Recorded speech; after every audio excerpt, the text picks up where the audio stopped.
Hello guys, this is your friend and we are back with a new fanfic. Which is what if Naruto could use more than one chakra style and fall in love with Hanabi part 1. And if you enjoy this fanfic then please press the like button and subscribe to my channel for more fanfic like this. And now let's start the fanfic. Luck was a very foreign concept to Naruto. It was just something that rarely happened to him. But when it did so happen to stumble onto the boy, it was not a very nice visitor. Naruto Uzumaki was not a very lucky person. Well, most people wouldn't call orphans lucky. But Naruto took his lack of luck to an extreme level. The day he was born, he was hated by society.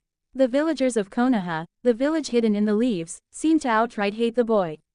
The insults, unfair treatment, lack of attention and the rare beatings were all thrown at Naruto. The village held nothing back from him. Today was just another chapter into Naruto's shitty and unlucky life. An hour ago he was locked in his room in the orphanage. He was listening to the sound of the rain hitting the roof. Suddenly two men and his caretaker walked into his room. Naruto immediately noticed that the two men were carrying weapons. The caretaker turned to the two men and smiled. She then walked out of the door, locking it in the process.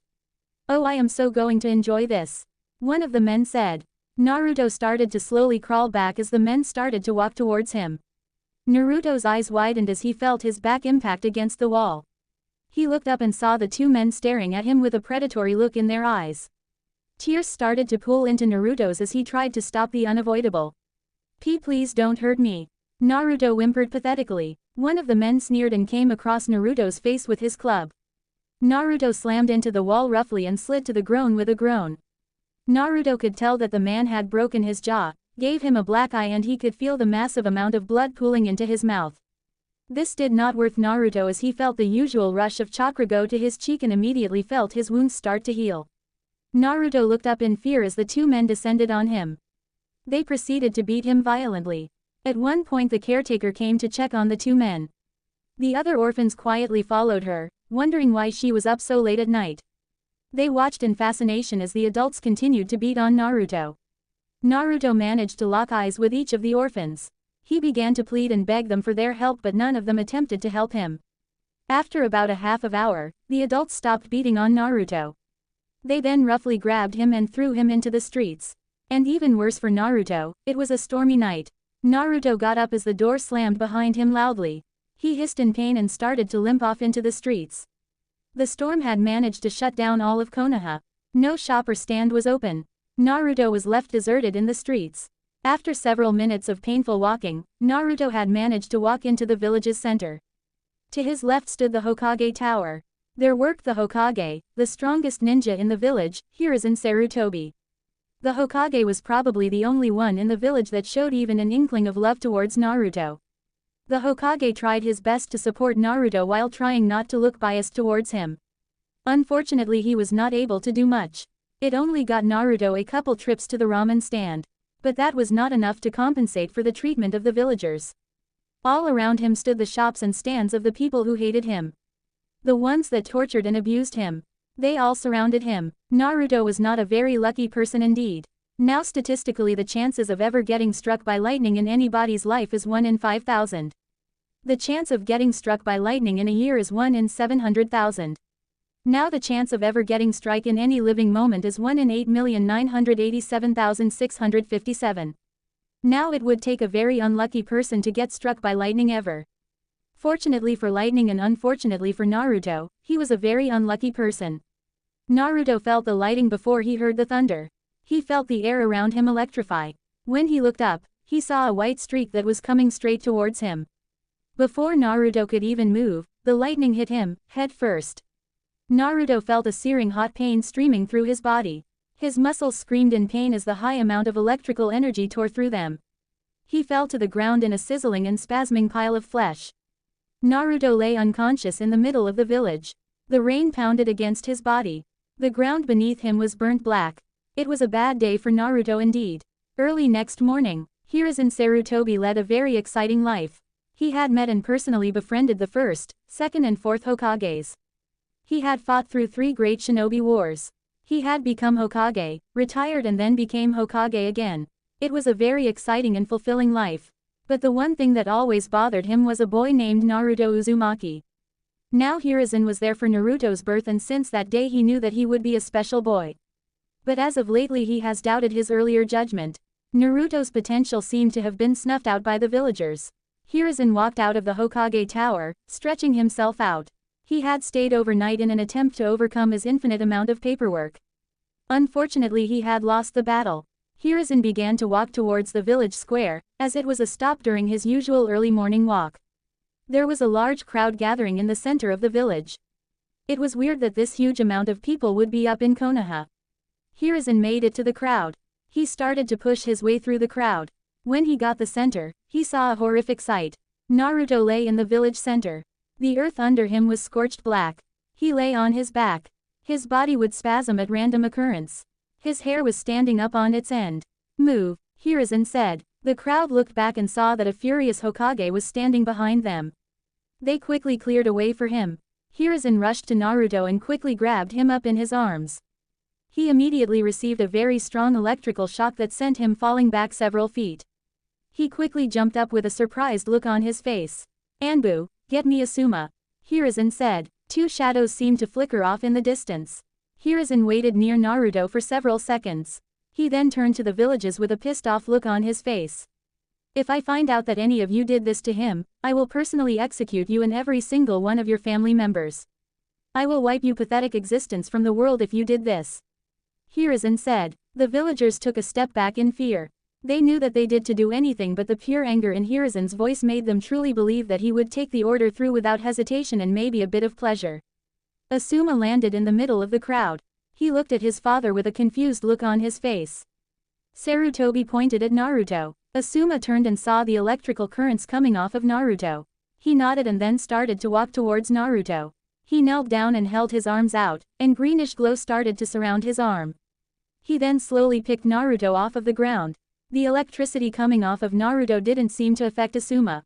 Asuma made sure Naruto was secure and then jumped off towards the hospital. Once Sarutobi was sure Naruto was okay, he turned to the villagers. He had pure anger in his eyes. The villagers took a step back in fear when they saw the pure rage that was in their Hokage's eyes. "Anbu," Hiruzen yelled. A squad of Anbu surrounded the crowd of villagers. "Take every single one of these civilians to Ibiki and Anko. I don't want any of them released until they are absolutely positive that they did not do this," Hiruzen said. The crowd of civilians erupted in an uproar of disapproval. But they were quickly silenced with a look from Sarutobi. The Anbu grabbed two villagers by their shoulders and teleported them to the interrogation center. Hiruzen sighed and then turned to the hospital. He then took off towards it with incredible speed. At the hospital, Hiruzen arrived at the hospital and met an enraging sight.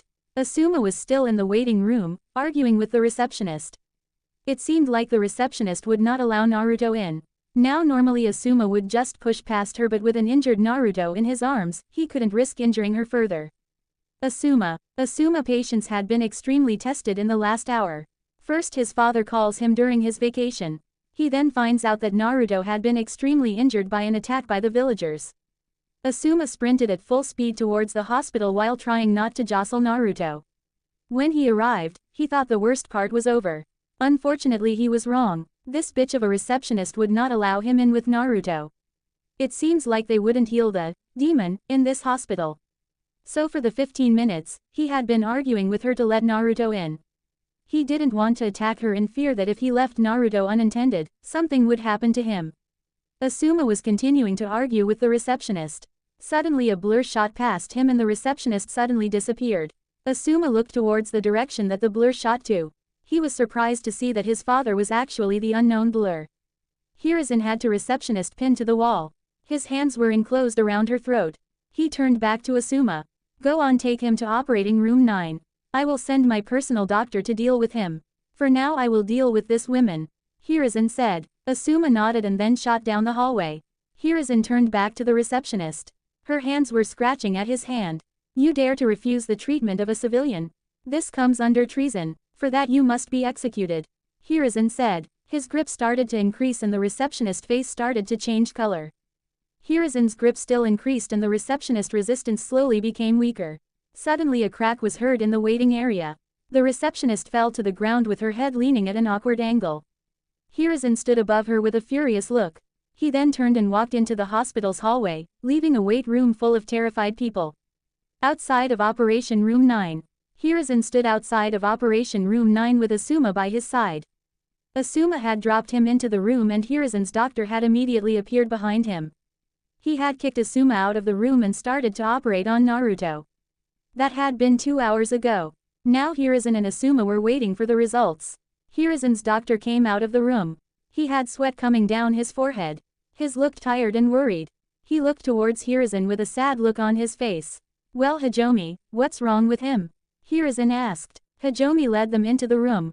They saw that Naruto was currently laid in a hospital bed. Sparks were flying off of his skin. Well, I can safely tell you that nobody in this world did this to Naruto. Hajime said. Hiruzen looked in confusion. Hajime started to explain. You see, Naruto's body seems to be overflowing with electrical energy. So much that it is actually producing sparks and giving them off. His body has literally been electrified. If I had to guess, he was probably struck by lightning. Hajime said. Hiruzen became even more shocked. He was struck by lightning. What did this do to his body? Is he going to be okay?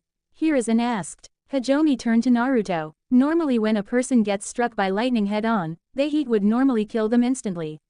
Now if you were close to a lightning strike, the excess electricity that the lightning creates would enter your system and kill you then. And this happens if they are not directly hit. Naruto was hit head-on. This should have killed him instantly, but due to his occupant he managed to survive. The lightning entered his body and seemed to bound with his. The best example for him now is a living lightning bolt. Each one of his cells is electrically charged. His blood flow has sped up. And his nervous system, due to being receiving information via electrical charges, is now enhanced. The strangest part is his chakra though. The lightning seems to have bonded with his chakra. He will most definitely have a lightning nature. His chakra flow is extremely fast at this point. Hajime said. Hiruzen seemed to surprise at the news. So far, nothing seemed to be wrong with Naruto except for the physical damage. Also something strange has happened. Hajime said. Hajime reached for a scalpel and held it near Naruto. The scalpel seemed to shake and move towards Naruto. Hajime caught it before it could reach him. It seems like the excess lightning chakra has created a magnetic field around his body that attracts metal towards him. Hajime said. Hiruzen looked confused. To him all of this sounded like good news except for the magnetic field. So why was Hajime sad? Unfortunately the lightning also had some effects on his brain. The brain was overcharged with electrical energy, so it basically just stopped working. He is in a coma. Hajime said. Hiruzen looked in fear when he heard this news. His successor's son was now possibly brain dead. Is there anything we can do? Hiruzen asked. Normally we try to shock his brain back into working, but due to the excess chakra just lying in there, we are not sure if it will overcharge it and he will die or it could have some other effects. So we can do nothing for now. Hajime said. Hiruzen buried his face into his hands. Sobs escaped through his tough facade. Asuma rubbed Hiruzen back. I am sorry Hiruzen, but there is nothing we can do. All we can do is wait and hope. Hajime said. Hiruzen collected himself and stood up. Keep him attached to life support. I want daily updates on his condition. I will be in my office. Hiruzen said to Hajime. Hiruzen turned to Asuma. Asuma, you can go home if you would like. Hiruzen said. Asuma shook his head no. No, I think I will stay for a little. Asuma said. Hiruzen nodded and then disappeared in a shunshin. Asuma walked into the room that contained Naruto. He slowly walked over to his bed. He looked down on him with a worried look on his face. Oh, Naruto, I hope you are okay. Asuma said. What Asuma didn't know was that Naruto was currently going through a very weird situation. Naruto's mindscape. Naruto lay face down in a shallow pool of water. He suddenly shot up with a confused look on his face. He looked around to see where he was. His surroundings looked similar to a sewer. Pipes ran through it. The only thing that was weird about it was that electricity seemed to be running and going through the pipe. Naruto also noticed that the water he was standing in had a slight electrical current. Where the heck am I? Naruto thought. Naruto shrugged and started to walk forward. The sewer still remained relatively same. The only thing that changed was the shape of the pipes. After what seemed like hours of walking, Naruto came upon a dead end. This dead end had a giant metal gate. The gate seemed to be held together by a piece of paper with strange designs on it. Naruto walked up to the cage with a confused look on his face. He squinted his eyes in an attempt to see farther in it. Unfortunately he could see nothing. Suddenly Naruto saw movement in the very back of the cage. A shadow seemed to be moving closer and closer towards the bars. Naruto slowly took a step back. Suddenly a gigantic fur-covered hand shot out towards Naruto. Naruto closed his eyes in fear and anticipation. Instead of pain, Naruto heard a sizzling noise. He also heard a yelp of pain. Naruto slowly opened his eyes to see what happened. The giant fur-covered claw was now revealed to be connected to a giant fox.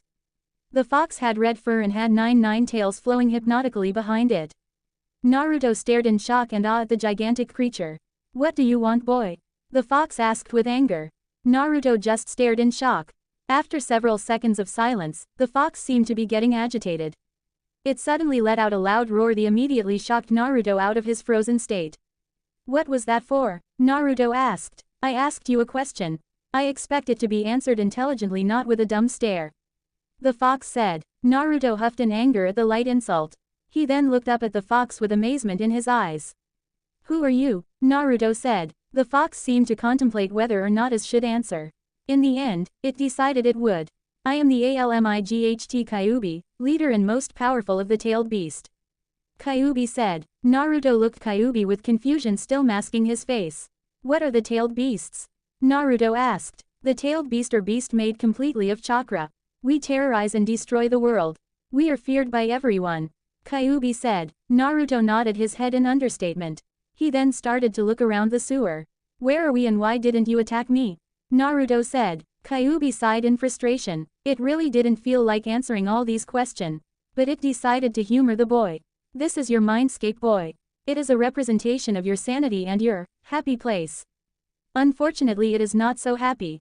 And the reason I cannot attack you because of that infuriating lightning strike," Kyuubi said. Naruto understood everything up till the lightning strike. "What lightning strike are you talking about?" Naruto asked. "You remember that bright light you saw before you fainted?" Kurama said. Naruto nodded. "Well, that was lightning. Due to my chakra running through you, you managed to survive the lightning strike. But the lightning had some effects on your body. That is why the water is electrified. Your body has electricity running all throughout it," Kyuubi said. Naruto looked in amazement at the new news. "Unfortunately, you are in a coma right now, so it really doesn't matter what powers you have gained from it," Kyuubi said. Naruto's face suddenly dropped. He knew what a coma is because he had almost been put in one during one of his harsher beating. This was very bad news for him. Naruto then looked up at Kyuubi.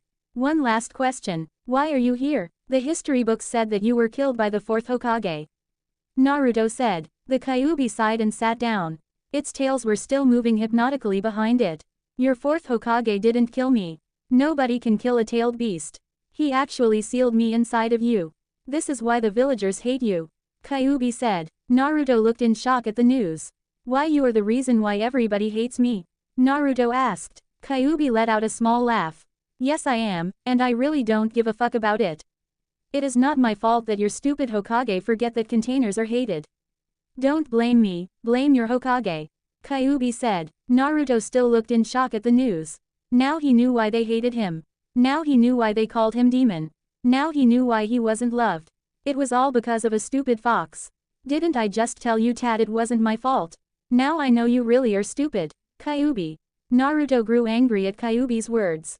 "Well, fuck you. I will never allow you to escape this cage, you overgrown flea bag," Naruto said. Naruto felt a rush of wind blow past him as Kyuubi tried to attack. Once Kyuubi's claw got close, an arch of lightning came from the ceiling and shocked Kyuubi. He let out a low growl before slinking back into his cage. "One day, boy, I will escape, and when that day comes, my claws shall taste the precious blood that remains in your defeated body," Kyuubi said. Naruto stuck his middle finger up and looked Kyuubi in the eyes. "You will never escape. I'll train and become so powerful that you will have no choice but to submit to me," Naruto said. Kyuubi let out a gigantic laugh at this. "Good luck doing that in a coma, dumbass," Kyuubi said. Naruto's attitude immediately deflated as that fact was once again thrust into his face. He sat down across from Kyuubi as he realized he could do nothing. All he could do was wait. 2 months later. It had been 2 months since Naruto had been sent in a coma. Things had changed extremely for Konoha. Hiruzen would let nobody except for him, Asuma and Hajime enter the room. He also made them swear to secrecy. The villagers thought that Naruto was dead and had celebrated 2 weeks into Naruto's coma. Hiruzen had immediately tried to stop the parties. Unfortunately, he could not barge into other people's houses and stop them from celebrating. The sounds of cheering and celebration haunted Hiruzen for weeks. In the hospital nothing had really changed. Naruto was still hooked up to life support. His room was sealed off and only Hiruzen and Hajime were allowed in the room. Naruto lay motionless in his hospital bed. Of course Hiruzen couldn't keep it completely quiet that Naruto was not dead. A small leak managed to get out to the public.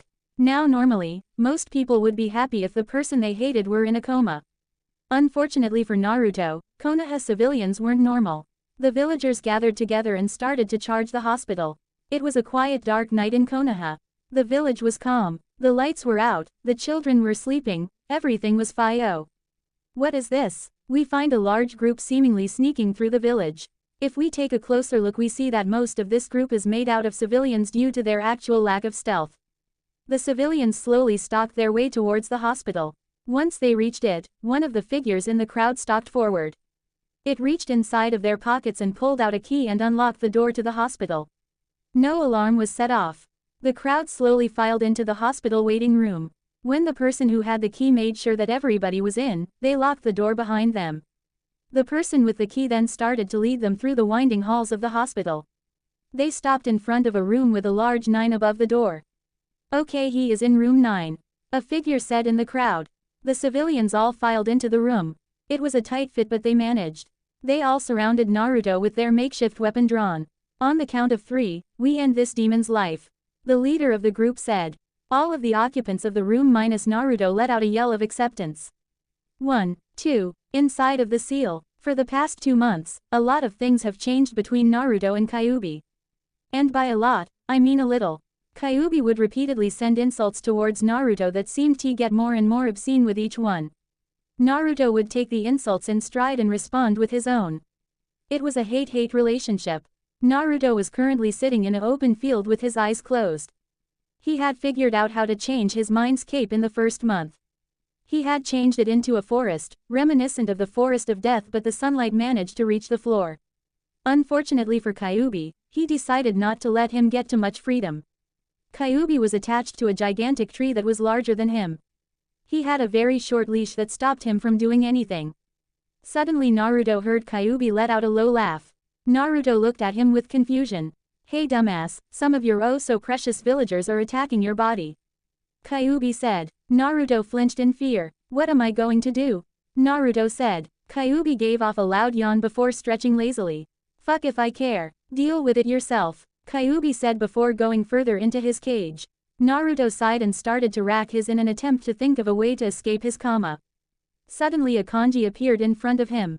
After struggling to decipher the kanji, due to his lack of education, finally managed to understand it. It said lightning. Naruto, not having any other options, hit the kanji and it disappeared in a spray of electricity. Outside in the real world. 3. The villager said. All of the villagers jumped at Naruto. But suddenly they heard a loud boom that froze them all in their tracks. Only now did they take into account of the sparks that were flying off of Naruto. "Oh shit," one of the villagers said. They heard a loud rumble and saw a bright flash of light.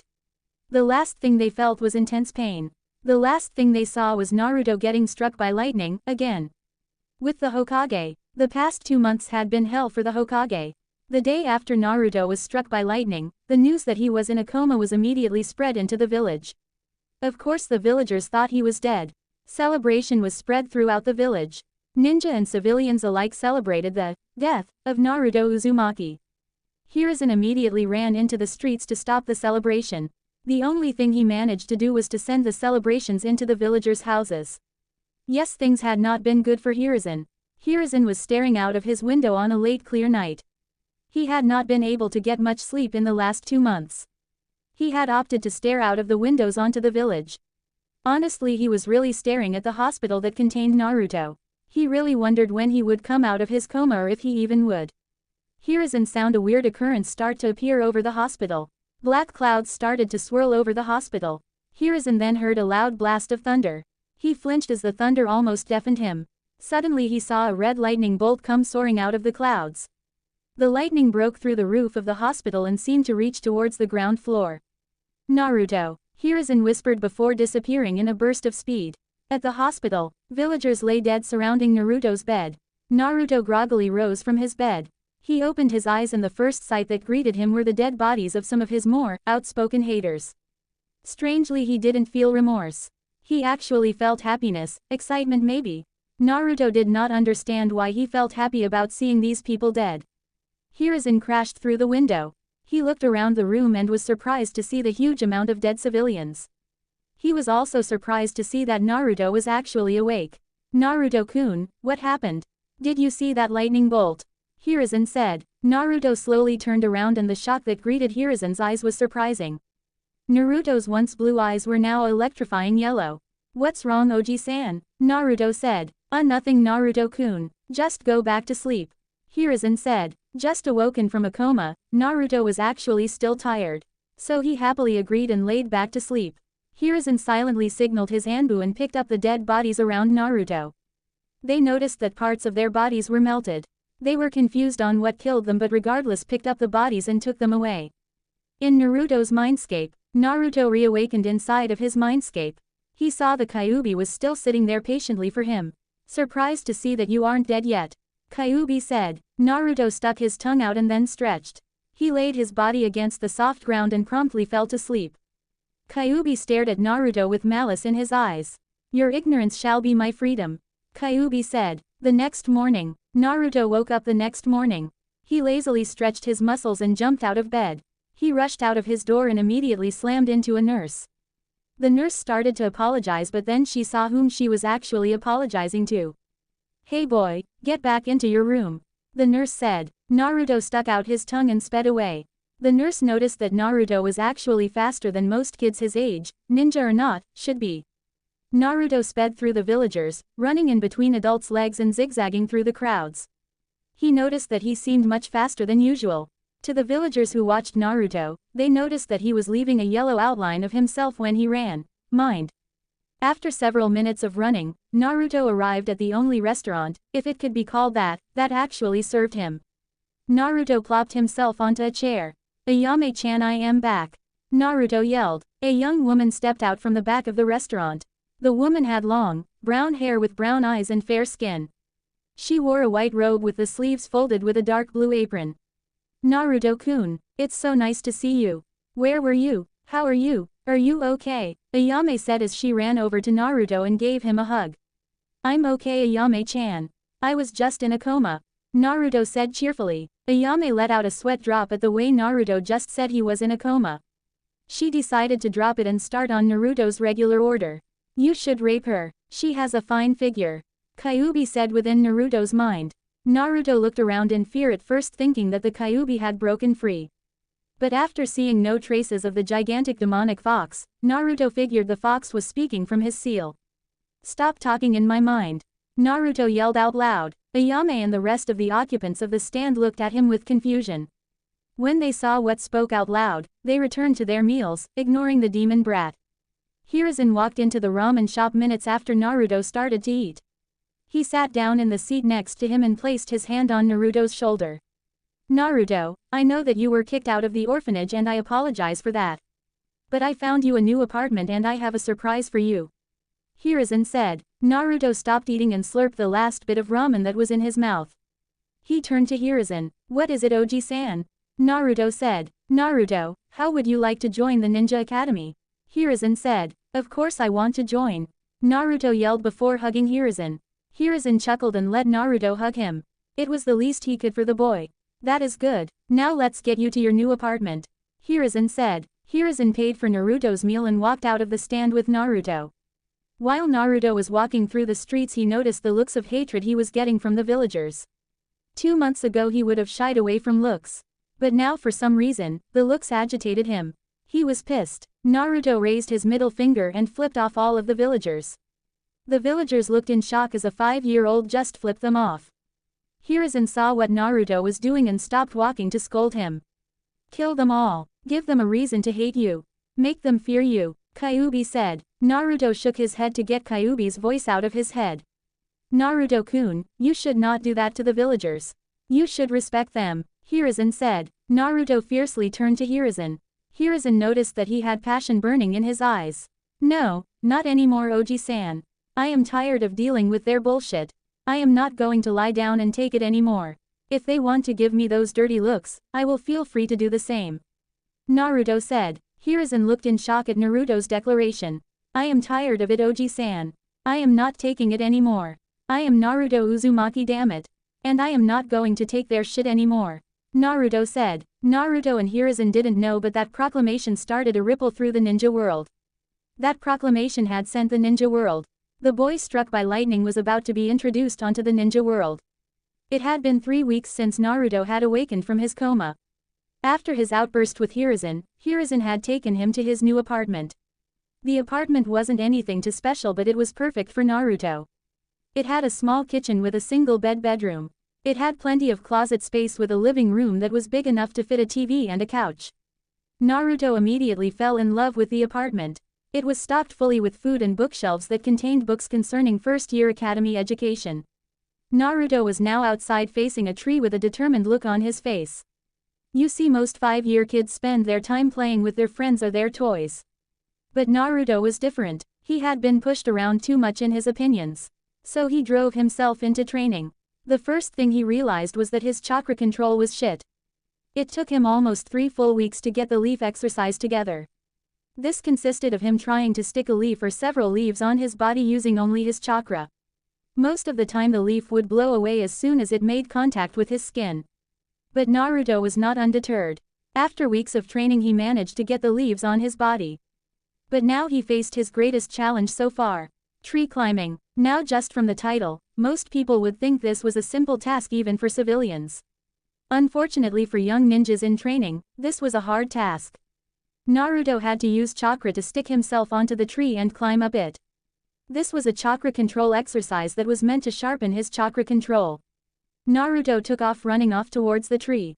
Naruto sped towards the tree with lightning fast speed, at least for a 5-year-old.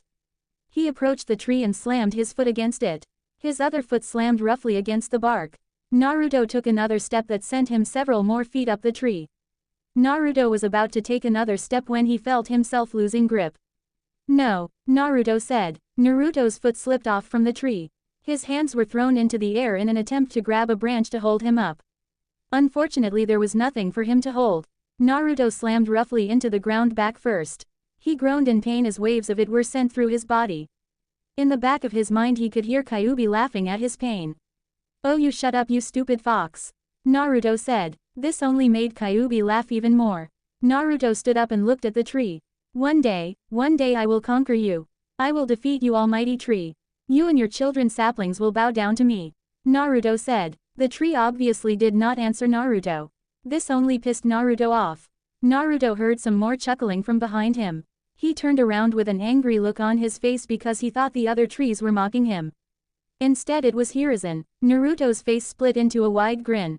Hey Oji-san, Naruto said. Naruto ran over and gave Hiruzen a hug. Hiruzen returned the hug. Naruto, how would you like to go shopping for the Ninja Academy? Hiruzen asked. Naruto let out choruses of yeses. Hiruzen laughed. Okay, get yourself washed up and meet me outside of the apartment. Hiruzen said. Naruto yelled and ran into the house. 5 minutes later, Naruto bounded out of the house with shorts and a t-shirt on. His smile was beaming because he was excited to get some new things. Naruto ran up to Hiruzen and started to drag him through the village. Halfway through, Hiruzen flipped the positions and dragged Naruto to a weapon store. The weapons store was named Yamashita's Weapons. Naruto and Hiruzen walked through the doors of the store. The door had a bell connected to it and it rung. The shoppers in the store all looked towards the newcomers. Their smiles grew when they saw Hiruzen but immediately fell when they saw Naruto. Hiruzen frowned and led Naruto through the store. Naruto marveled at the variety of weapons in the store. He completely ignored the looks from the other shoppers. Naruto ran from wall to wall in an attempt to soak up all of the weapons he could. He saw claws, gauntlet, swords, shurikens, kunai, branch sword, axes, arrows, bows and seals. Naruto enjoyed every second of the experience. Hiruzen noticed that whenever Naruto got close to a weapon, it would vibrate and seemed to start moving towards him. Luckily the weapons were secured so Hiruzen didn't worry. Hiruzen in the meanwhile had walked up to the counter and started to talk to the owners. He noticed that the rest of the shoppers were still giving Naruto dirty looks. He also noticed that Naruto didn't seem to really care. He found that relieving and worrying. But he decided to think about that later. Hiruzen made it to the front desk and rung the bell. After several seconds a middle-aged man walked out of back of the store. "Ah Sanji, it is so nice to see you," Hiruzen said. "So nice to see you too Hiruzen," Sanji said. The two exchanged a handshake and Hiruzen leaned onto the counter. "So why are you here Hiruzen? I doubt you need any weapon except for your staff," Sanji said jokingly. Hiruzen laughed and then pointed at Naruto. Sanji followed his finger and saw Naruto. His smile fell when he saw Naruto. Hiruzen's smile fell when he saw this. "Do you have a problem with Naruto Sanji? 'Cause if you do then we are going to have a problem," Hiruzen said. Sanji waved his hands in protest. No, I don't have a problem with him. I have a problem with the way he is being treated. That boy is a hero. He doesn't deserve the type of treatment he gets," Sanji said. Hiruzen let out a sigh of relief. "Good, I wouldn't want our friendship to be ended by such a petty thing. Now I need to find Naruto a weapon. Something lightweight and fast for his small stature," Hiruzen said. "I think I have Sanji was interrupted when Naruto slammed the blade on the counter. "I want it," Naruto said. Hiruzen and Sanji looked at the blade. The sword was a scimitar that split off into two sharp ends. It wasn't too curved but was still very deadly. It was light and perfect for someone like Naruto. "Ah, this was the weapon I was actually about to get you," Sanji said. Naruto completely ignored the man while staring at the sword. Sanji laughed when he saw this. Hiruzen chuckled when he saw the way Naruto stared at the blade. "It seems like Naruto has really found his weapon," Hiruzen said. Sanji chuckled and then rung up the weapon. "That will be 1,000 yen," Sanji said. "Yen equals dollars." Hiruzen looked at Sanji with shock. He knew that he had to pay this with his own money since the council would have a fit if they found out that he was spending money on Naruto. "Hey Sanji, can I get a discount? You know, for your old friend?" Hiruzen asked. Sanji gave Hiruzen a look. The look that said, "Don't fuck with me." Hiruzen sighed in defeat. He knew Sanji was cheap and wouldn't let money slip out of his pockets. Hiruzen dug his hand into his robe and took out his wallet. He reluctantly took out 1,000 yen. He placed it on the counter in defeat. Sanji chuckled evilly before taking the 1,000 yen. "Thank you for your wonderful purchase. Please feel free to browse more," Sanji said. Hiruzen groaned in defeat when he realized that he actually had to buy more stuff in the store. Sanji's wares may be expensive as hell but they were good quality. Hiruzen started to lead Naruto once again through the store. Naruto paid no attention to him as he looked at his new sword. The sword had carvings in it that seemed to meld at the handle. Naruto swung it once and he heard a swoosh sound from the sword. Naruto loved the sword. Hiruzen had finally managed to drag Naruto to the clothing section. Seeing that Naruto was still distracted, Hiruzen decided to pick out his cloths. He brought him several pairs of a pure black shirt and several pairs of navy blue pants. He brought him shinobi sandals and several sets of kunai and shuriken. He then led Naruto back up to the counter. "That will be 2,500 yen," Sanji said with a smirk on his face. At this point Hiruzen was basically dying at the prices. He once again reluctantly took out his wallet and paid Sanji. Sanji gleefully took the money and began to seal the objects into a scroll. By this point, Naruto had finally gotten out of the shock of getting a new object. He looked up at Hiruzen with tears in his eyes. Hiruzen looked confused. Didn't Naruto enjoy his new gifts? "Why are you crying Naruto-kun?" Hiruzen asked. Naruto let out a couple of sniffles before looking up at Hiruzen with a smile on his face. "I'm not sad Oji-san. This is just the first time anybody has gotten anything for me," Naruto said. Hiruzen smiled sadly and then kneeled down. He engulfed Naruto in a hug for several seconds before releasing him. Naruto whipped away his tear and then took his new clothes. Hiruzen thanked Sanji and then started to lead Naruto out through the store. The shoppers who had actually stayed in the store looked at Naruto in disgust as he happily skipped out of the store. Hiruzen led Naruto out of the store and onto the streets. It seemed like several villagers had been waiting for Hiruzen to exit. A crowd of civilians surrounded Naruto and Hiruzen. "Hokage-sama, why are you buying this brat ninja clothes? Please don't tell me that you are planning to enroll him in the ninja academy. If so then I can't allow my child to attend the same class as the boy," a random civilian said. Hiruzen frowned. Now he wasn't really frustrated with the statement the man made. He had actually been dealing with that all morning when he told the council he would be enrolling Naruto. He was angry that this civilian had the nerve to say it right into Naruto's face. Hiruzen looked at Naruto to make sure he was okay. He was surprised to see that Naruto looked more angry than mad. Hiruzen then remembered what Naruto had said early and smirked. Well Naruto-kun, seeing as you were so stern on your earlier proclamation, why don't I let you handle this situation? Hiruzen said. Naruto looked up in shock at what his Oji-san. He seemed to mad at him yesterday but now he was actually encouraging him. Naruto grinned and then nodded at Hiruzen. He then turned to the crowd of civilians with a fierce look on his face. First of all I would to say that you are all pathetic in my eyes. Naruto started off with. All of the villagers flinched in surprise. Even Hiruzen was surprised at Naruto's bold language. You all hate a 5-year-old so much that you allow it to affect your life. That is very stupid. I have seen animals that have more smarts than you people. Now please get out of our way so I can go try on my new clothes. Naruto finished. All of the villagers stood in shock at Naruto's new attitude. Hiruzen was quietly laughing behind his hand at the villager's face. After several minutes of silence and having an intense stare down, one of the bigger civilians stepped forward with a pissed-off look on his face. Why don't you shut up, you demon brat? You are pathetic and should have died with your whore of a mother and that bitch of a father you had. The villager said. Kill that pathetic waste of space. Kyuubi yelled within his mind. The man puffed out his chest and closed his eyes. The villagers behind him had smirks on their faces thinking that he had just put the demon in his place. Hiruzen stood quietly behind Naruto. He was very pissed at the moment but wanted to see how Naruto would react. The man still had his eyes closed as he waited for the brats to retort. What he didn't know was that he had made a very bad mistake. Naruto had his head down and his hair shadowed his eyes. If someone looked closely they could see sparks flying off of his skin. The sparks started to become more visible as Naruto seemed to get angrier. After several seconds, even the civilians could see the sparks coming off of Naruto. The man started to get tired of waiting. It seems like the brat isn't as too. The man wasn't able to finish as he saw Naruto speeding towards him. Naruto reached the man and buried his whole fist into the man's stomach. Naruto was so fast that the Anbu that were watching the situation lost track of him until he stopped moving. Naruto's punch was so powerful that it lifted the man off his feet. While the man was in midair, Naruto twisted his body. He moved his fist back down to the ground and man followed him. The man roughly slammed into the ground with a solid thud. Naruto retracted his fist and looked at the man. The man was groaning in pain but he would also twitch at random occurrences. Don't you ever, and I mean ever, talk about my parents. I want you to tell this to all of your friends that seem to hold a grudge against me. I am not taking it anymore. From now on I am going to protect myself. Naruto said before sliding back next to Hiruzen. Humph, it's not killing but it's good enough, for now.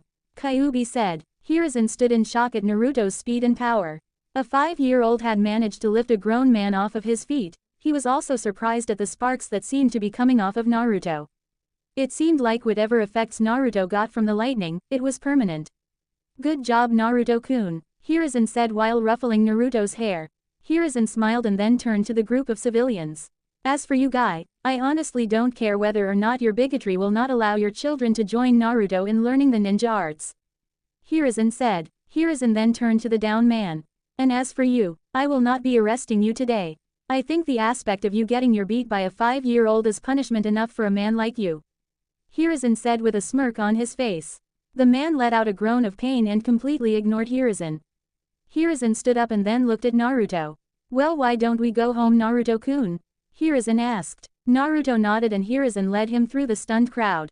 The villagers who were watching from a distance still threw Naruto looks of anger and disgust. But now Naruto would respond with his own looks or a middle finger. After several minutes Naruto finally arrived at his home. After saying goodbye to Hiruzen he entered his apartment.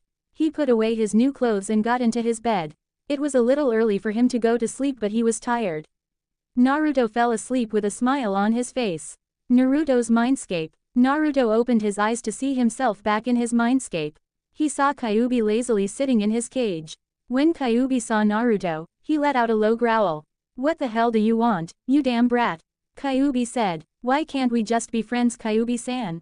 Naruto asked innocently. Kyuubi's claw came flying out of the cage and at Naruto. But once again an arch of lightning stopped it.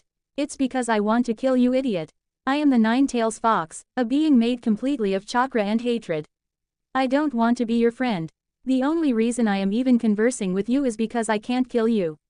As soon as I escape I shall feast upon your bones and quench my thirst with your blood. Kyuubi yelled. Naruto, seeing that the Kyuubi wouldn't change, became mad. Well fine, you can sit here and rot in this cage.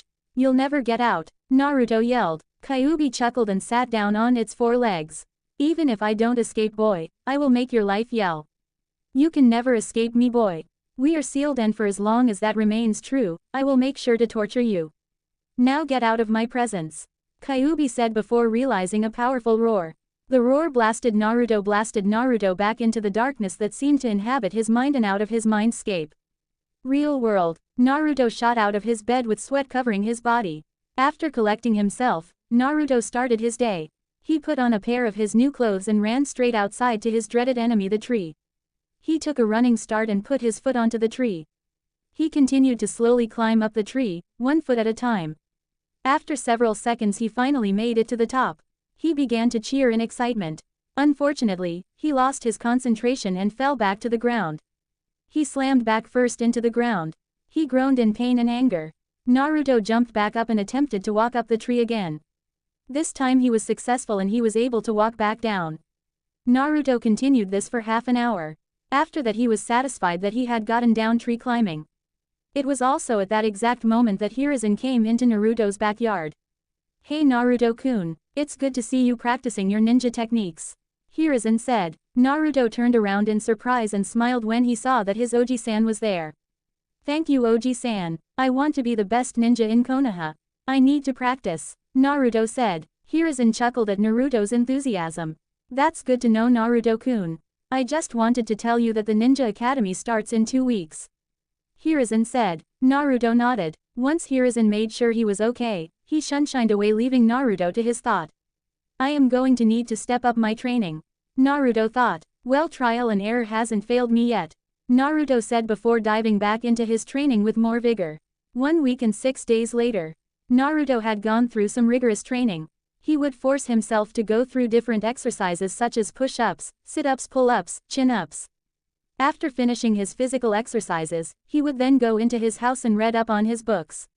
Although Naruto hated reading, he knew that he had to learn, in order to do well at the academy. That had been Naruto's schedule for the past 2 weeks. But tonight was the night before his first day of the Ninja Academy. Naruto decided to rest his body and mind. Naruto had set his clothes out and decided to go to sleep. Kyuubi also decided to let him get a full sleep so he didn't bring him into the mindscape. Unfortunately tonight was not the right night for that. Outside of Naruto's apartment a small group of civilians and low-level ninja had gathered outside of Naruto's apartment. Now this is the last chance for us to stop that demon from joining our children in that academy. I don't know about you guys but I will not allow my daughter to stay in the same class as the demon. A man said. Once we got a closer look we realized it was the same man that Naruto had attacked in the street. The small crowd of villagers let out a quiet yell of agreement. Once the man made sure that everybody was ready he quietly snuck up to the apartment door. He kicked it open and the small crowd gathered into Naruto's living room. After several seconds of searching they managed to find Naruto's bedroom. They all gathered in it and prepared to attack him. In Naruto's dream, Naruto was currently having a very pleasant dream. He was swimming in a pool of ramen. He had Ayame, the nice blonde lady that took him to the hospital once and the nice lady with the purple hair that took care of him once, serving him ramen naked. Guess the 2 characters. Pretty easy. Now this may seem like a weird dream for a 5-year-old to have but Naruto was no normal 5-year-old. All in all, Naruto was enjoying his dream. Naruto was currently nestled up to the lady with the blonde hair. Ayame was sitting to his right while the lady with the purple hair was to his left. Ayame was in the middle of feeding Naruto when his eyes suddenly snapped open. His dream dissolved in front of him and he was thrown back into the real world. In the real world, Naruto's eyes suddenly snapped open and he was greeted to a not-so-pleasant sight. He was surrounded by what seemed to be civilians and low-level ninja. They all stared at them and he stared back at them. It was a pretty awkward situation. What are you people doing in my apartment? Naruto asked. We are here to end your existence demon. The same man said. All of the villagers cheered and then started to attack Naruto. Each one of the villagers had some type of weapons. They raised them in an attempt to attack Naruto. Unfortunately for both Naruto and the villagers, Naruto had not learned to fully control his magnetic field. Also most of the weapons were metal. As the villagers came down with their weapons, they started to shake and slipped right out of the villagers' hands. The sight of over 30 weapons flying towards him woke Naruto up. He quickly sped out of his bed with his pajamas on.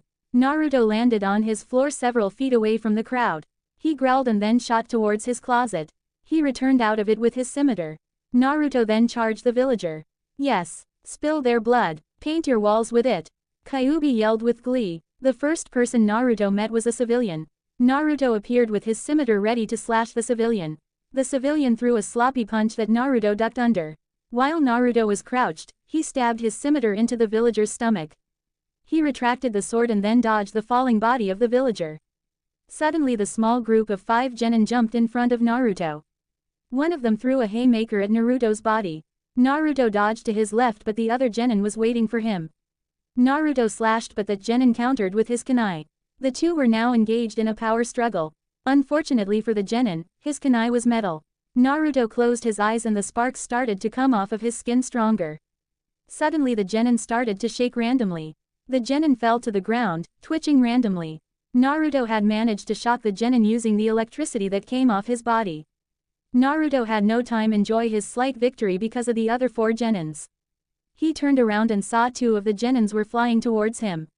Naruto held his palm up towards the one of the genin as he was flying to him. Suddenly a bolt of lightning came shooting out of his hand. The genin, being in midair, was not able to dodge the bolt.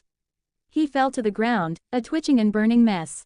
Naruto then had to duck under the other flying genin. The genin managed to kick Naruto's sword out of his hand in midair, then landed on his feet and then jumped right back at Naruto. Naruto was about to jump up and dodge the genin but he felt a growing heat on his back. Naruto figured it was a fireball and decided to dive right. The jumping genin slid under the fireball as the fireball hit Naruto's apartment wall. The apartment wall was immediately set ablaze. When Naruto saw that his apartment was once again about to be burned down, he started to get mad. His sparks started to become more visible. Naruto disappeared from the ninja's sight. The 2 ninja were confused at where Naruto was. Suddenly Naruto appeared in front of one of genin, his fist was covered in lightning. Naruto punched the genin and sent him flying into a wall.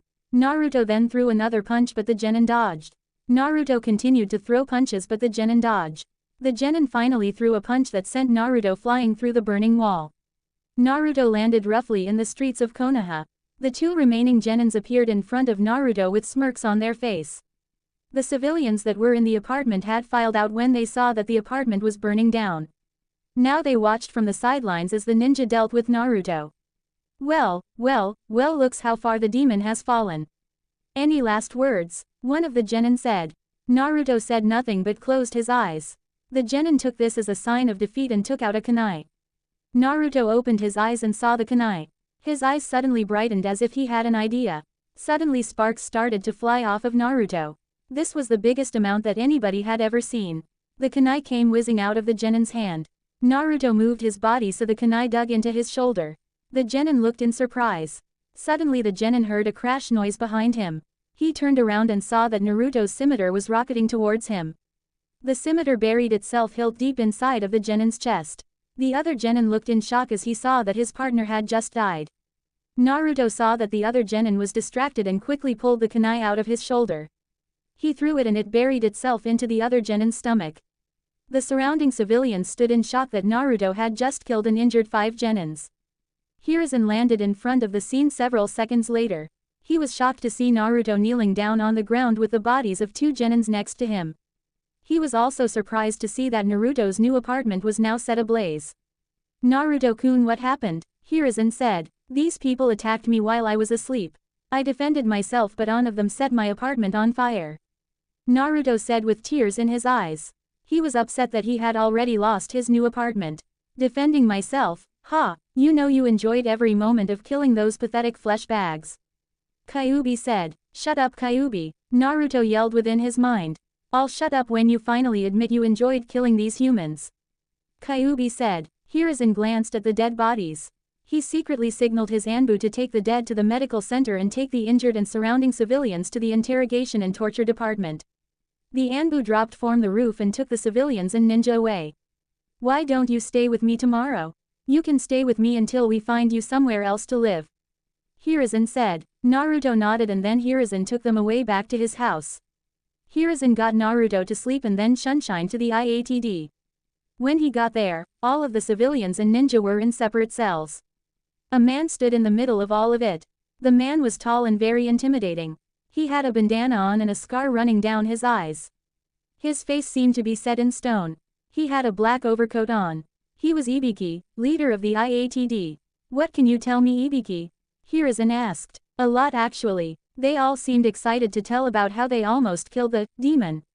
The man Naruto embarrassed weeks ago seemed to put together the group. They waited till tonight and attacked. Their reason was because they didn't want Naruto learning the ninja arts. The genin did most of the work. Naruto killed each of the dead ninja and civilians. Ibiki said. Hiruzen nodded. Execute them all, Hiruzen said. Ibiki raised his eyebrow at this but nonetheless gave the order. Suddenly black gas filled the room. Screams could be heard coming from the cells. After about 20 seconds the screams stopped. The smoke was sucked out and nothing remained of the bodies. Hiruzen nodded in satisfaction. He said goodbye to Ibiki and shunshined back home. He made sure Naruto was still asleep and returned to bed himself. Things were starting to get very interesting for Konoha. Last night was a very hectic night for Naruto. He was attacked by a group of villagers and shinobi. His new apartment and all of his new clothes were burnt down. And he had killed several people last night. The fact that he had actually killed someone came to him during the middle of the night. Strangely he felt no remorse but only satisfaction that he had defended himself. After a while, he thought nothing of it and went back to sleep. But today was a very important day for Naruto. It was his first day at the Ninja Academy. Hiruzen had woken him up early and got him a new set of clothes. Now he was heading out towards the Ninja Academy. The villagers were still giving him dirty looks but right now Naruto didn't care. All he was thinking about was how awesome his classes were going to be. After a 10-minute walk, he finally arrived at the Ninja Academy. It seemed like the teachers were not allowing anybody in yet. So every student and their parents were now waiting outside of the academy. As soon as Naruto stepped onto the campus, everyone's eyes landed on him. Naruto stood nervously as hundreds of eyes seemed to try to pierce into his soul. Slowly Naruto could see the piercing eyes turn into disgusted sneers. It seemed like each one of the parents hated Naruto. Naruto slowly put his head down to avoid the stares. After several seconds, one of the civilian parents decided to confront Naruto. "What are you doing here, demon?" The civilian said. "No matter what you do, no matter how much you help them, they will always hate you. In their eyes all they see is a demon. You are pathetic if you think you can change that," Kyuubi said in a mocking voice. Naruto growled but quickly composed himself. He turned to civilian with a wide smile on his face that seemed to scream innocence. "I came here to learn like your children," Naruto said. "Don't act like you are like my children, you disgusting piece of trash," the civilian said. Naruto clenched his fist in anger. He knew that he couldn't attack the civilians just because of insults. "Who says you couldn't? If they insulted me, I would have tore through their bodies," Kyuubi said. "Look, I just want to learn. Please leave me alone and return to your children," Naruto said. The civilian kneeled down and came face to face with Naruto. "Are you threatening me, brat?" the civilian said while in Naruto's face. Naruto got closer and squinted his eyes in anger. "No, I'm advising you to go back to your children before you embarrass yourself," Naruto said. The civilian huffed and then reeled back his arm. He was about to punch Naruto but his arm was stopped by a ninja. The civilian looked back at the ninja and the ninja shook its head at him. The civilian huffed again before lowering his arm. He shot Naruto a dirty look again before returning to his family. Naruto decided to leave the man alone and waited for the teacher to address the students. For now he had to deal with the massive amount of dirty he was receiving from the parents of the students.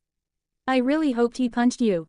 I want to see you kill again," Kyuubi said. After several minutes of pure agony for Naruto, the principal of the school came out to address the students and their parents. "Hello everybody. Today is a wonderful day for Konoha. For today we shall start the education of another great generation of Konoha ninja," the principal said. A roar of cheer from both the parents and students rang through the village. It seemed like everybody was excited for the start of his or her ninja careers. The principal nodded at the obvious excitement. "Well, I won't keep you waiting anymore. Students, file into the academy. A genin will guide you to your assigned classroom," the principal said. The students said their last goodbyes to their parents before running into the building. Naruto decided to wait for everybody to go in before going in himself. After several minutes Naruto decided to go in. The lobby of the academy was still filled with students. He could see several students his age going in a certain direction and decided to follow them. After going through what seemed to be a maze of hallways, they finally arrived at their classroom. The genin guide led them in and closed the door when everybody was inside. Waiting for them in the room was a teacher. The teacher seemed very young. He had pineapple-shaped hair and a scar going across his nose. He had a gentle smile on his face. "Hello everyone, I am Iruka Yumino, but you can call me Iruka-sensei or Yumino-sensei. I will be your teacher during your time at the Ninja Academy," Iruka said. The class nodded and started to file into the seats. Naruto, using his advanced speed, managed to get the seat that was directly in the corner. Iruka made sure everybody was seated and started to go through roll. Naruto decided to lay his head down until his name was called. "Naruto Uzu."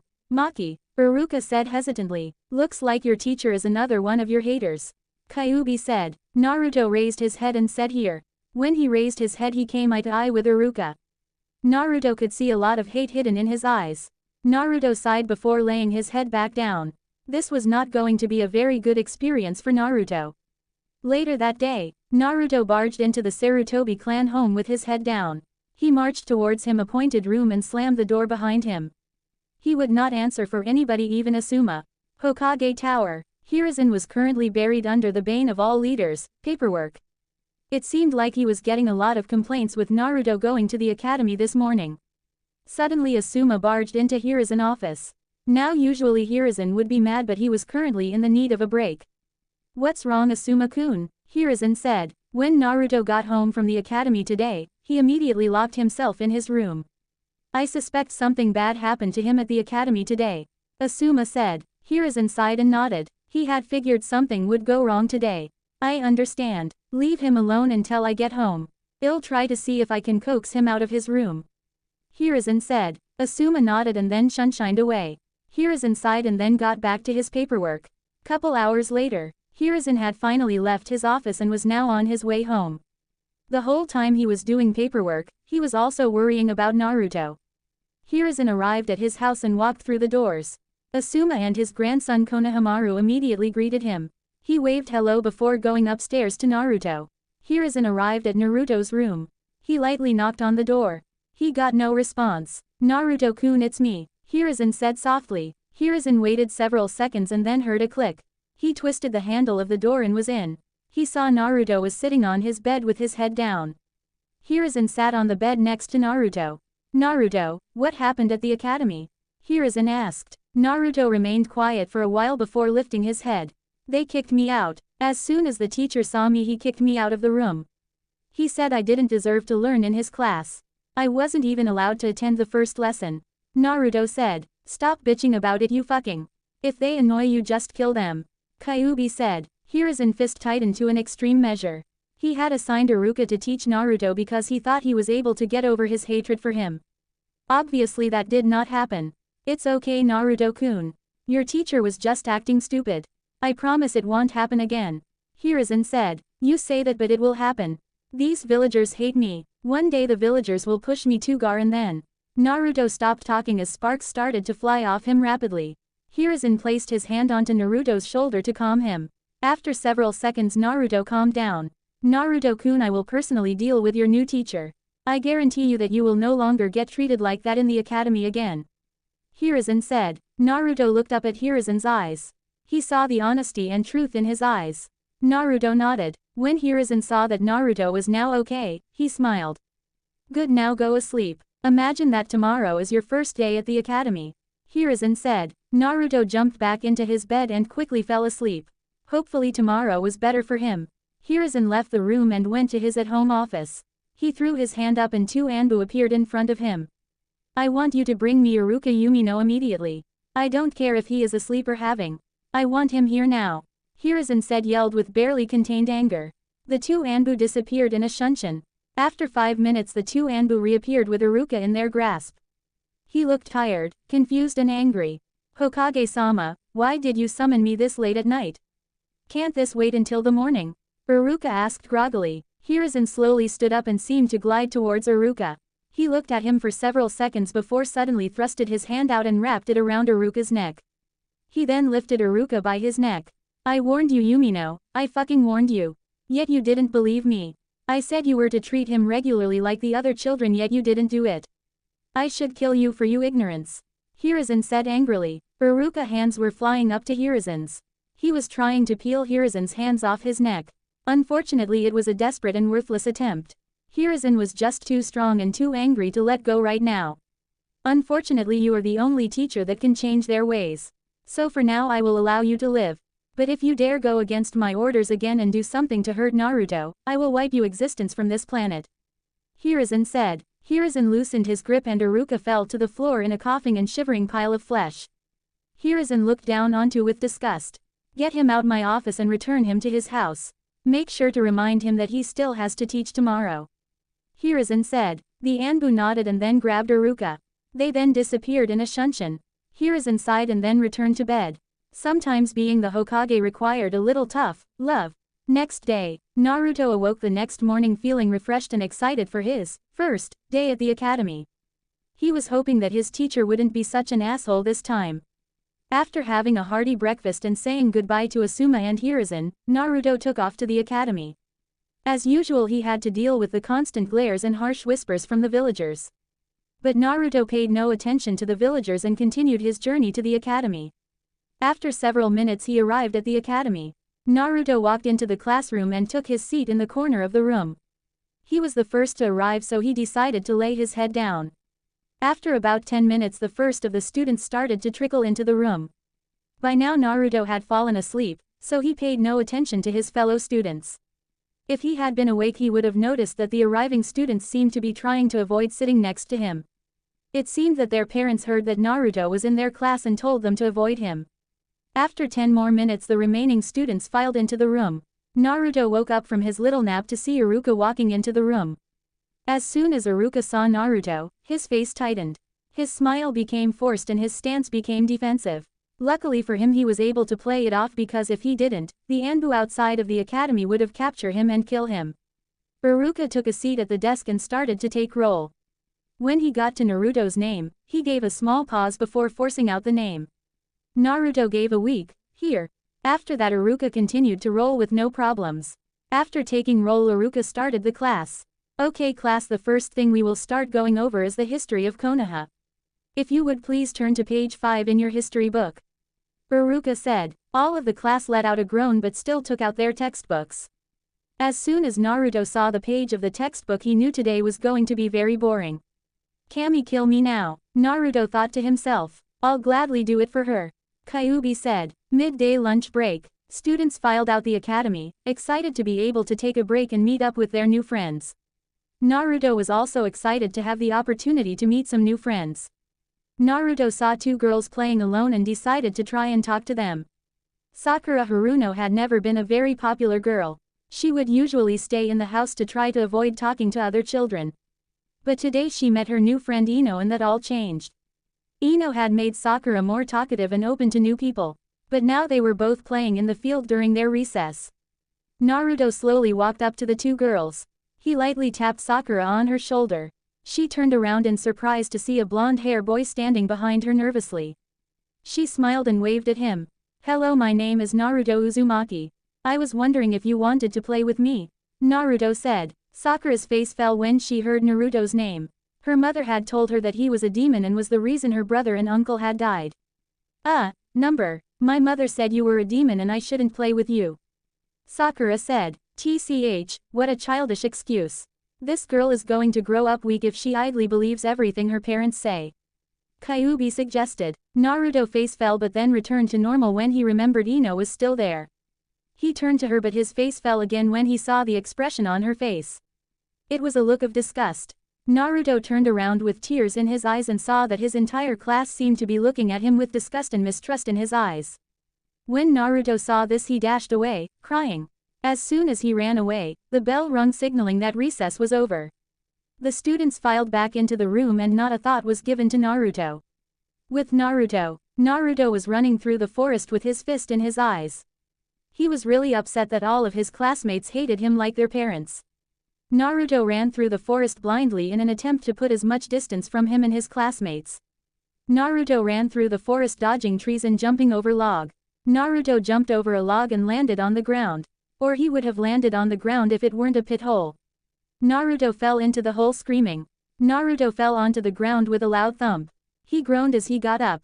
Naruto faced the pit hole and tried to climb his way back up. Unfortunately, the slope was too slippery to climb up. Naruto tried to use chakra to stick to the slope, but the slope was not responding to his chakra. He groaned and decided to explore the cave. Naruto slowly walked into the cave with his senses raised. He had to make sure to avoid any traps or enemy.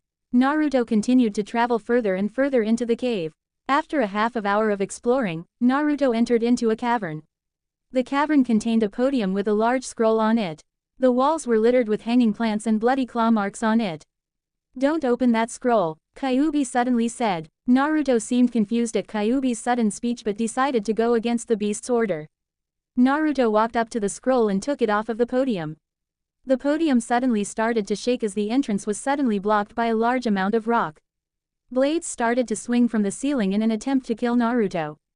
Naruto dropped the scroll and dropped his body onto the floor. The blades swung useless above Naruto. Suddenly the floor started to open under him. Fire started to spew out of the opening. Naruto pushed himself off the ground and onto the wall. The fire started to melt the hanging blades. After 5 minutes the flames stopped. The room stopped shaking. Naruto sighed in relief and went over and picked up the scroll. He opened and saw that the scroll was blank. The top of the scroll was decorated with 2 pure black cat-like creatures. The top of the contract held instruction telling Naruto how to sign it and the hand signs that go with it. Naruto sighed and then took out a kunai and sliced his finger. He then spelled his name out in his blood. Suddenly a cloud of smoke appeared around Naruto and the scroll. The smoke cleared seconds later and nothing seemed to have changed. Naruto searched around his body to find a difference. Naruto looked at his arm and gasped at the new ornament. A tattoo of the cat-like creature that ran the length of his arm was now on his arm. The creature had his mouth open and seemed to be in a pouncing position.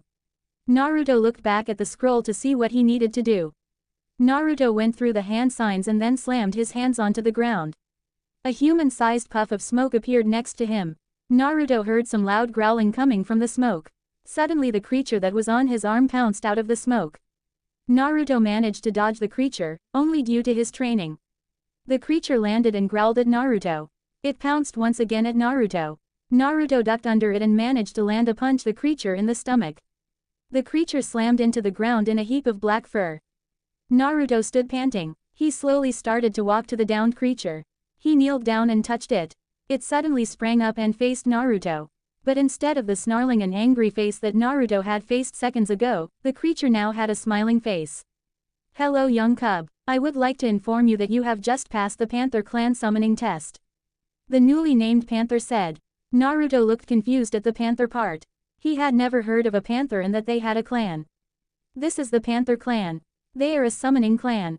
Summons are usual animal or animalistic-like beings that are to be used by summoners X. The Panther Clan had their land taken away by the Toad Clan. They were supposedly wiped out, but I am guessing that they weren't, Kyuubi said. Naruto nodded in understatement. He looked at the Panther with questioning eyes. Where are we and why did you attack me?" Naruto said. The Panther remained and seemed to skulk towards Naruto. Naruto could see the strong muscles rippling under the smooth black skin. "This is the tomb of our summoning contract. When the Toad Clan took over our land, they slaughtered hundreds of us. We were forced into hiding. But that was hundreds of years ago. The Panthers have been training and been growing in number. We have also been slowly taking back our land under the guise of a new summoning clan. I attacked you to test you. If you had died then I would have knew you were weak and not worthy. But since you survived our traps and managed to land a hit on me, I knew that you were worthy," the Panther said. Naruto nodded at the new information. It was a lot to take in at such a young age, but he was still able to process it. So I guess I am your new summoner. So what's your name?" Naruto asked. The Panther sat down on its leg and looked at Naruto. "My name is Mayonaka young cub. What is your name?" the newly named Mayonaka asked. "My name is Naruto Uzumaki," Naruto said. Mayonaka nodded. "Well Naruto-san, I have to go for now. From now on I am your familiar. Summon me if you would like to talk or need me to battle. Also when you have enough chakra try to summon the boss. I would also advise you to not tell anyone about this experience. I have a feeling few would believe you," Mayonaka said before disappearing in a puff of smoke. Naruto stood looking at the puff of smoke in shock. He was still trying to get over the shock that he was now a summoner. Fucking Panthers. Of all the summons in the world, it had to be the fucking panthers. Sometimes I think Kami just enjoys punishing me. What did I do, Kami, to deserve this? Kyuubi said. Naruto laughed at Kyuubi's distress and then collected himself. Naruto picked up the summoning scroll and sealed it into a storage seal. He then began to backtrack his way through the cave and arrived at the pit hole. But something weird had happened. It seemed like a ladder seemed to be carved out of the earth. It allowed Naruto to gain a foothold and climb out. Naruto climbed out of the cave and started to navigate his way back to the academy. If he had ever doubled back to the hole, he would have noticed that it was no longer there. No matter deep he would have dug or how hard he might have looked, Naruto would never be able to find the hole again. 10 minutes later, Iruka was in the middle of teaching his class. The first thing he noticed when they got back was that Naruto was now gone. He didn't know whether the Anbu took him away or was he just lost. All in all, Iruka really didn't care. Suddenly the door opened slowly. Naruto walked into the classroom. His shirt and pants were torn in several places. His right arm was wrapped completely. Naruto, where were you? Iruka asked with fake concern. Naruto shot a glare at Iruka and then walked up to his chair in the corner. As soon as he sat down, the children that were directly next to him changed seats. Naruto sighed before laying his head down. Iruka decided to continue the lesson whether or not Naruto was paying attention. After the academy, Naruto had finally managed to escape the academy. It was official for him. He officially hated the academy. He thought it was going to a fun place where he learned to become a better ninja and meet new friends. But instead it was a place where the teachers hated him, they learned boring material and all of his classmates avoided him like the plague. Naruto was currently walking through the park to clear his mind. He saw several of his classmates playing with their friends and their parents watching from afar. When the parents saw Naruto, they shot him dirty looks. Naruto decided now to make trouble and walked out of the park. Naruto was now currently walking through the streets of Konoha. He could see children playing with their parents, old friends talking with each other, and people just generally enjoying themselves. But when Naruto got into their sights, everything changed. Their smiles would turn cold and they would turn defensive. They would start glaring at him. This did not make Naruto sad anymore. It mostly made him pissed. He knew why the villagers hated him and he thought it was a very stupid reason. He knew that he wasn't the Kyuubi, so why didn't they know? Naruto walked through the streets of Konoha with his mind lost in his thoughts. After 10 minutes he realized that he had actually arrived at his old apartment. It was left alone. Naruto decided to try and explore his apartment. Naruto walked up the burnt and crumbling stairs. The door was still open, so Naruto walked right through. Naruto looked around his apartment. Burnt remains of his pictures hung from the wall. His bed was now a pile of ashes. Naruto sighed at the sight of his old apartment. I cannot allow this to happen again. Naruto said. You have a summoning contract, you retard, fucking use it. Kyuubi said. Naruto blinked owlishly at the surprisingly good idea and decided to go with it. He put on his training gear and suddenly rushed out of the apartment and dashed into the forest. The villagers looked confused as they saw a blur shot out of Naruto's apartment. Naruto ran into the forest, avoiding the random tree or fallen log. Finally he arrived in a clearing that was relatively far from the village. He then bit his finger and went through the hand signs required for summoning. Naruto slammed his hand on the ground and a seal array appeared on the ground. A puff of smoke surrounded Naruto. The puff of smoke cleared to reveal Mayanaka. Naruto-san, I did not expect you to summon me so soon. Mayanaka said. Naruto ran up to Mayanaka and suddenly bowed to her. Mayanaka, will you please train me in the ways of the Panther clan? Naruto asked desperately. Mayanaka was taken back by the sudden question. She had never expected Naruto to ask for training at such a young age. But inwardly she smirked. This was her chance to mold the perfect summoner for the Panthers clan. Are you sure you can handle our training, Naruto? Panthers are very proud animals and will not accept a weak summoner. Mayanaka said. I can do it. Please, I can do it. I don't care how hard the training is, I can handle it. I just want to be strong. Naruto said. Mayanaka heard the conviction in Naruto's voice and smirked. She had found the perfect summoner. Now all she needed to do was to mold him. Okay, I will train you in the ways of the Panther clan. Mayanaka said. Naruto grinned, but what he didn't know was that Mayanaka was about to put him through some hellish training. Now the first thing you need to know is how panthers hunt. We are stealthy and strong. We strike when our opponent least expect it. We are unseen. When we strike we only strike once because all we need is one strike to kill. Mayanaka said. You need to learn how to use your stealth. You need to be able to hunt your prey without them knowing. You need to be able to kill in one strike. You need to be quick, strong and quiet. Mayanaka said. Naruto nodded in understatement. Unfortunately we cannot work on your strength because of your young age. But we can work on your speed and stealth. You are to run around the village without being. If you are seen then you will have to run another lap. I will be following. Now go, Mayanaka said. Naruto suddenly took off running back to the village. This was going to be a terrible experience for him.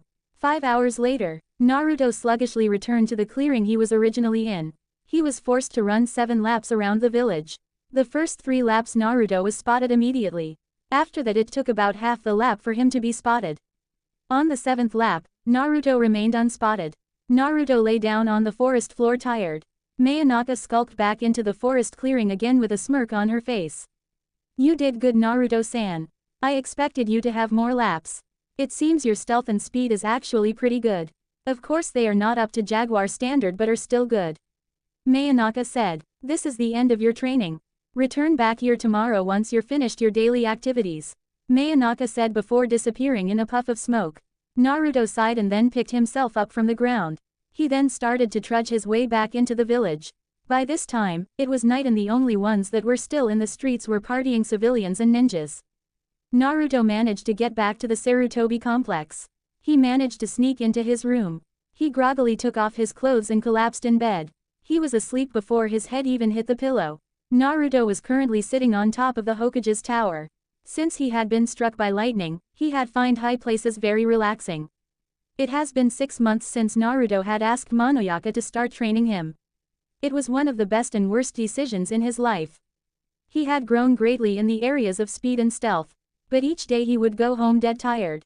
After Naruto managed to run around the village once without getting caught, Monoyaka had stepped up his training.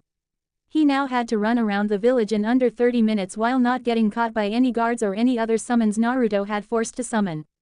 If he was caught by the summons, they were to attack him as punishment. This task has proven very difficult for Naruto. Monoyaka was not joking about the other panther's stealth. Naruto used to go home each day with claw marks and scars running across his skin. Fortunately Kyuubi managed to heal them. Other than stealth and speed, Naruto had also improved in his electric powers. He was now able to slightly reduce and greatly increase the size of his electromagnetic field. This allowed him to attract different types of metals and stop them just inches from his body. Naruto had also started to learn techniques based off of his electricity. He was just starting to be able to manifest the electricity into different shapes. He was currently trying to manifest it into a whip. Naruto had also made a little progress with his sword. Mayanaka managed to teach Naruto the basic stances that any kenjutsu users needed to know. She had also taught Naruto to channel his chakra into his sword. Naruto was now just using his sword in his taijutsu. Of course Naruto learned all of this outside of the academy. To Naruto the academy was an entire waste of time. He had learned nothing that pertained to him becoming a better ninja. All he learned was basic history, math and science. But unfortunately Naruto had to attend it to appease Hiruzen. The only thing that was bad with Naruto was Kyuubi. He would constantly talk to Naruto through their mental link. These talks would usually include Kyuubi trying to convince Naruto to destroy the village and kill the villagers or how he was going to tear him limb from limb as soon as he escaped. Today was October 10th. It was a Thursday but Naruto was out of school. It was because today was the celebration of the defeat of the Kyuubi. Later that afternoon the villagers would throw a festival celebrating the 4th Hokage and his victory over the Kyuubi. Now most people in the village enjoyed this festival. Unfortunately Naruto was not one of these people. He was banned from attending the festival and if he did, bad things happened. But today was different from Naruto. Unknown to most people, October 10th was Naruto's birthday. Usually Naruto would lock himself in his room at the orphanage while the festival went on. But today Naruto was actually attending a party thrown by Hiruzen. This was his first party and he was really excited. Naruto continued to stare down on the villagers as they continued to prepare for the festival. It seemed like this one was going to be very wild. 6 hours later, adults dancing, children laughing and playing, shinobi drinking and everybody was having a good time. The streets of Konoha were filled with joy. Today they were celebrating the defeat of the Kyuubi. Mirth was all around the village as different acts and plays depicted the defeat of the Kyuubi, each one more outrageous than the other. It seemed like everybody in the village was outside enjoying themselves. But that was not true. 3 individuals were in the Sarutobi clan home. These 3 individuals were Hiruzen Sarutobi, Asuma Sarutobi and Naruto Uzumaki. These 3 were currently celebrating Naruto's birthday. Make a wish, Naruto-kun. Hiruzen said. I wish I could kill you right now. Kyuubi said. Shut up. It's my birthday. Naruto thought. Naruto closed his eyes and blew out his 6 candles. Asuma and Hiruzen applauded him. They then presented the 2 presents they got him. Here you go, Naruto-kun.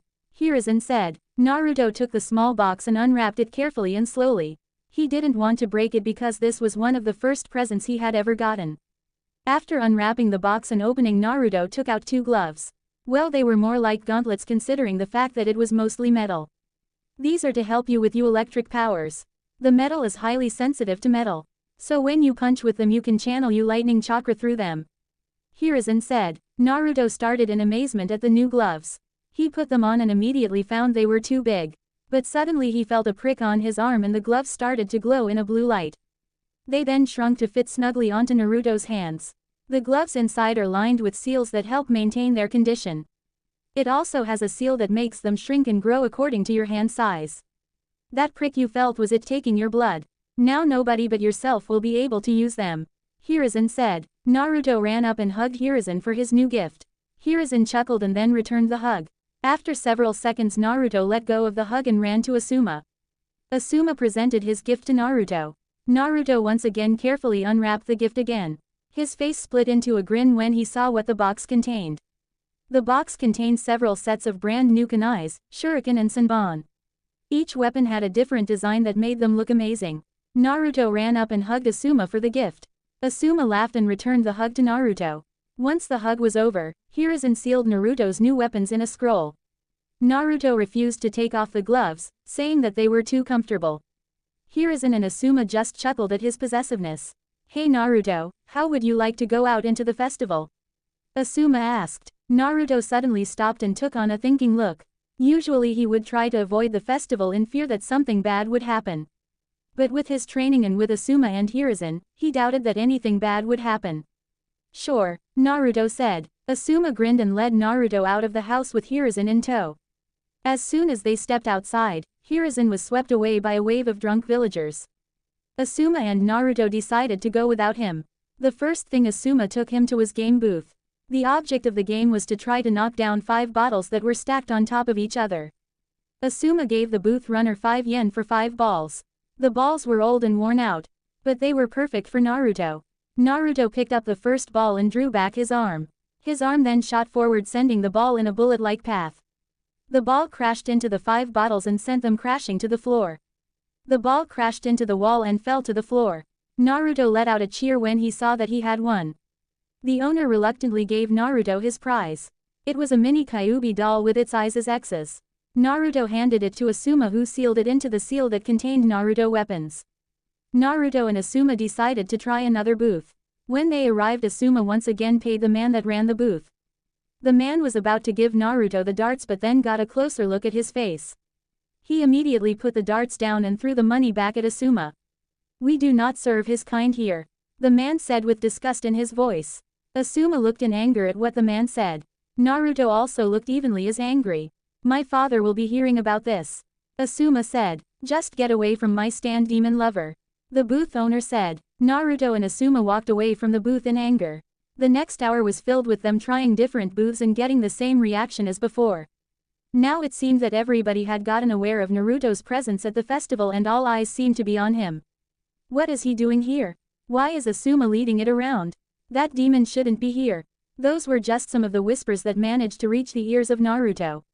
And you wonder why I want to kill them, Kyuubi said. Naruto was progressively starting to regret coming to the festival. It had started off great with him winning his first game, but now the villagers were throwing him harsh glares.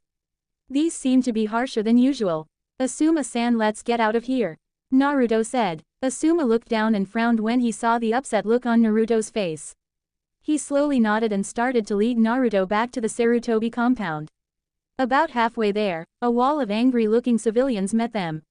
Asuma-san, while I do respect you and your father, I have to ask why you are escorting this boy around, a civilian said. Asuma's eyes narrowed slightly. Unfortunately, Hirobi-san, that is none of your business.